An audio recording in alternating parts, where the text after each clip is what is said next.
Saka niwala din naman ako, pwede naman mag-execute ng isang product na hindi manluloko ng tao po, di ba? Oo, totoo yun. Pwede yun eh. Oh, Pwede tama, yun eh, Taragis. marami. Ayun, galing sa ordinaryong tao bayan, normal na naghahanap buhay.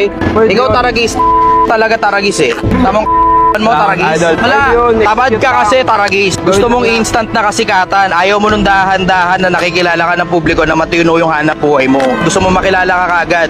O, pa, tignan mo ang nangyari sa'yo, ka. Ang hindi ko gusto makakita ng isang Pilipinas na maraming gumagawa ng kalokohan na ginawa mo, Taragis. Pilipinas, yung mga tao at mga negosyo na mga siraulo, wag niyong susuportahan. Uulitin ko, yung mga tao at mga negosyo na alam niyo ng siraulo, wag niyong susuportahan. Wag kayong bibili sa mga ganyang klase ng tao na mga siraulo. Hindi natin gugustuhin ang isang Pilipinas na puro siraulo ang mga negosyante na pag hindi sila gumagawa ng hindi nila kaya ipakilala yung produkto nila. Pilipinas, magising ka na. Pilipinas, magising ka.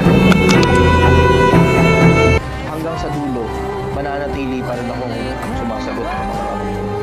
Mananatili akong hindi interesado sa politika. Mananatili akong hindi interesado sa pera. Mananatili akong hindi interesado sa kasikatan, sa kayamanan, sa kapangyarihan, sa katanyagan.